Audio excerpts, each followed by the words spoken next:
The Real FM 103.6.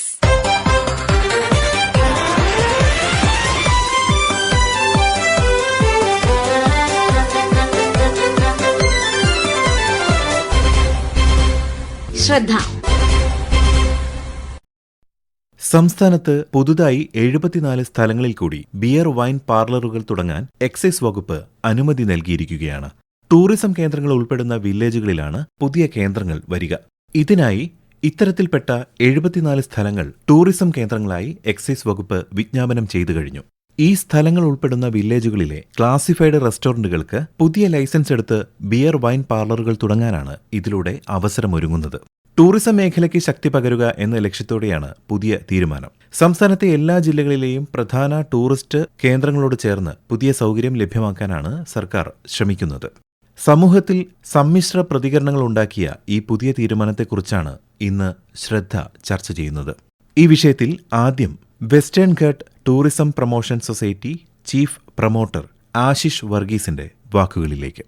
കേരളത്തിലെ പുതിയ മദ്യനയത്തിന്റെ ഭാഗമായിട്ട് വരുന്ന ബിയർ ആൻഡ് വൈൻ പാർലറുകളെ വളരെ സാധാരണമായിട്ടാണ് ടൂറിസം ഇൻഡസ്ട്രിയിലുള്ളവർ കാണുന്നത്. കാരണം ഇപ്പോൾ വിദേശത്തു നിന്ന് വരുന്നവരുടെ എണ്ണം കഴിഞ്ഞ 2 വർഷങ്ങൾ കൊണ്ട് ശരിക്കും കുറവാണ് കാണുന്നത്. ഇവിടെ വരുന്ന വിദേശികൾ ഈവനിങ് ടൈമിലേക്ക് റിലാക്സ് ആയിട്ട് ബിയർ ആൻഡ് വൈൻ ചോദിക്കുന്നത് വളരെ സ്വാഭാവികമായ ഒരു പ്രക്രിയയാണ്. ഇപ്പോൾ ശ്രീലങ്കയിലേക്കൊക്കെ കൂടുതൽ, മാൽഡീവ്സിലേക്കൊക്കെ കൂടുതൽ ടൂറിസ്റ്റുകൾ പോകുന്ന ഒരു കാഴ്ചയാണുള്ളത്. അതിനൊരു മാറ്റം വരാൻ ഇത് ഗുണകരമാകുന്നതാണ്. ഉദാഹരണം പറഞ്ഞു കഴിഞ്ഞാൽ ഇടുക്കി ജില്ലയിൽ തന്നെ ചിന്നക്കനാല്, പാഞ്ചാലിമേട്, അതുപോലെ പരുന്തുംപാറ ഇങ്ങനെയുള്ള പല ഡെസ്റ്റിനേഷനുകളിലും ഇപ്പൊ ബിയറോ വൈനോ അവൈലബിൾ അല്ലാത്തൊരു സിറ്റുവേഷൻ ഉണ്ട്. അതിനൊരു മാറ്റം വരുന്നത് ടൂറിസം രംഗത്തിന് ഗുണകരമാകുമെന്നുള്ളതാണ് അഭിപ്രായം. ഗവൺമെന്റ് കൃത്യമായ ക്ലാസിഫിക്കേഷൻ നൽകി ബിയർ ആൻഡ് വൈൻ പാർലറുകൾ അനുവദിക്കുമ്പോൾ അവിടെ പ്രകൃതിയെ നശിപ്പിക്കുന്ന രീതിയിലുള്ള മറ്റ് പ്രവർത്തനങ്ങളൊന്നും നടക്കുന്നില്ല, അവിടുത്തെ ക്രമസമാധാന പാലനമോ എല്ലാം കറക്റ്റായി ഉറപ്പുവരുത്തുക എന്നുള്ളത് മാത്രമാണ് അതിൽ നമുക്ക് ചെയ്യാൻ സാധിക്കുന്നത്. ടൂറിസ്റ്റുകൾക്ക് 100% ഇതൊരു അട്രാക്ഷൻ ഉണ്ടാവുന്ന കാര്യമായിരിക്കും. നമ്മൾക്ക് സർക്കാരിനാണെങ്കിലും വരുമാനം കൂടാനുള്ള സാധ്യത മാത്രമാണ് ഇതിൽ കാണുന്നത്. പുതിയ മദ്യനയത്തിന്റെ ഉദ്ദേശശുദ്ധിയെ ചോദ്യം ചെയ്യുന്ന ഒരുപാട് ചോദ്യങ്ങൾ സമൂഹത്തിൽ ഉണ്ടാകുന്നത് സ്വാഭാവിക തന്നെയാണ്. ഇന്ത്യയിൽ മാത്രമല്ല, ലോകമെമ്പാടും ഉള്ള ടൂറിസ്റ്റ് ഡെസ്റ്റിനേഷനുകളിൽ ബിയറോ വൈനോ ഒരു സ്വാഭാവികമായ കാര്യം മാത്രമായിട്ടാണ് കൺസിഡർ ചെയ്യുന്നത്. ഇത് തദ്ദേശീയരായിട്ടുള്ള ആൾക്കാരെ ലക്ഷ്യം വെച്ചുകൊണ്ടല്ലോ ഈ മദ്യനയം ഈ രീതിയിൽ പ്രാബല്യത്തിലാക്കുന്നത്. വിദേശത്തു നിന്നുള്ള സഞ്ചാരികളെ ആകർഷിക്കാൻ തികച്ചും അനിവാര്യമായിട്ടുള്ള ഒന്ന് തന്നെയാണ്. അത് ഒരു പബ്ലിക് അവയർനെസ് കൊടുത്ത ഒരു റെസ്പോൺസിബിൾ ഡ്രിങ്കിങ്ങിലേക്ക് ആൾക്കാരെ എത്തിക്കുക എന്നുള്ളതാണ് ഇതിന് അഭികാമ്യമായ ഒരു നടപടി. യുവാക്കളെ ലഹരിയിലേക്ക് നയിക്കാൻ പുതിയ നയം കാരണമാകുമെന്നും ഈ തീരുമാനത്തെ ശക്തമായി എതിർക്കുന്നുവെന്നും അഭിപ്രായപ്പെടുന്നു കേരള മദ്യവിരുദ്ധ ജനകീയ മുന്നണി വക്താവ് BR കൈമൾ കരുമാടി.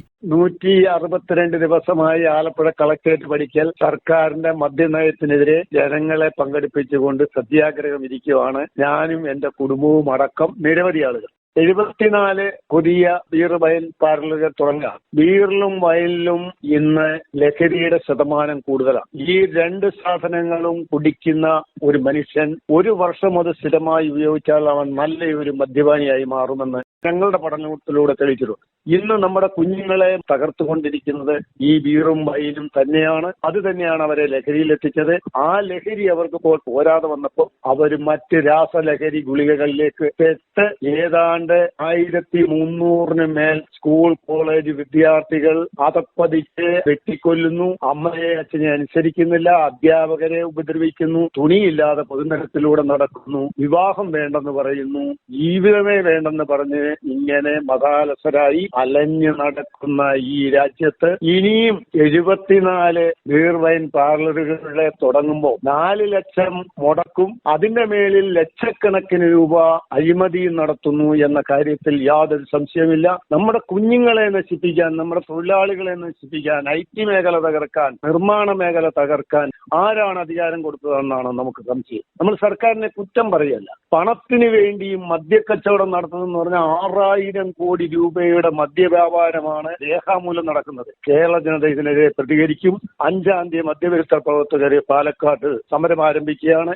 നിശ്ചയമായും ഈ സർക്കാരിന്റെ മദ്യനയത്തിനെതിരെ എന്തെല്ലാം മനുഷ്യസഹജമായി ചെയ്യാമോ ഗാന്ധിയെ മുൻനിർത്തി ഞങ്ങൾ ചെയ്തിരിക്കും. ഈ എക്സൈസ് നയം സർക്കാർ പിൻവലിക്കുവാൻ തീരുമാനമെടുക്കണമെന്നാണ് ഞങ്ങൾക്ക് വിനീതമായി പറയാനുള്ളത്.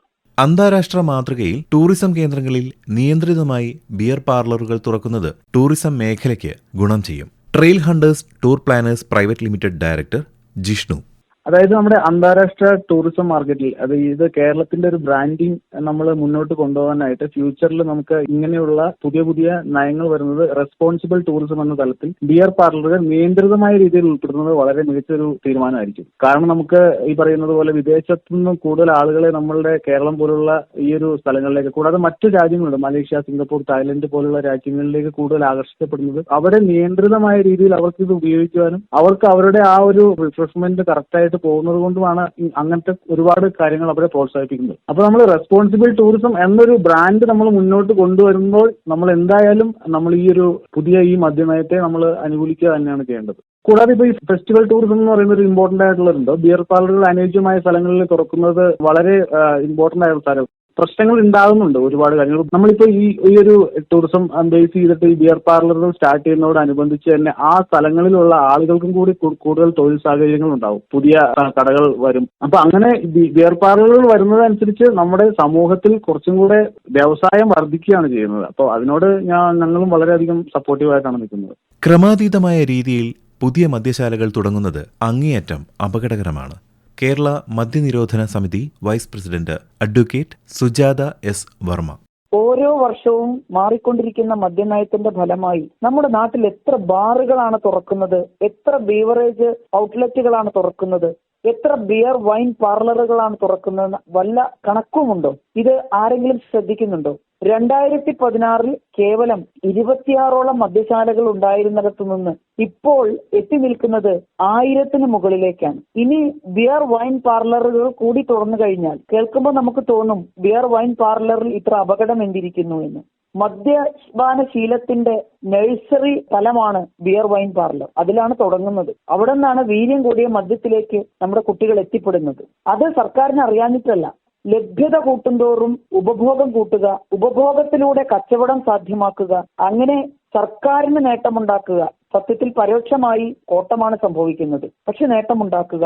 അതിന് ഏറ്റവും എളുപ്പത്തിൽ മദ്യവിപണനം കണ്ടെത്തി ഏറ്റവും എളുപ്പത്തിൽ പണം നേടിയെടുക്കാനുള്ള ഒരു സൂത്രപ്പണിയായാണ് സർക്കാർ മദ്യവ്യവസായത്തെ കാണുന്നത്. അതിന്റെ ഏറ്റവും അവസാനത്തെ ഉദാഹരണമാണ് ഇപ്പോൾ പുതുതായി വന്ന മദ്യനയം. ഞങ്ങൾ എത്രയോ കാലമായി മദ്യനിരോധന സമിതി നിരന്തരം ഞങ്ങളുടെ പരിദേവനം മുഴക്കിക്കൊണ്ടിരിക്കുകയാണ്, പ്രമേയം കൊടുത്തുകൊണ്ടിരിക്കുകയാണ്, ഞങ്ങളുടെ സമരം നടത്തിക്കൊണ്ടിരിക്കുകയാണ്. 529 ദിവസം കഴിഞ്ഞു മലപ്പുറം കലക്ട്രേറ്റ് പടിക്കൽ മദ്യനിരോധന സമിതിയുടെ സമരം. പ്രധാനമായി 2 ആവശ്യമാണ് ഞങ്ങൾ പറയുന്നത്. ഒന്ന്, ബാറുകളുടെ എണ്ണം കുറയ്ക്കുക, പ്രാദേശിക മദ്യനിരോധന ജനാധികാരം പുനഃസ്ഥാപിക്കുക.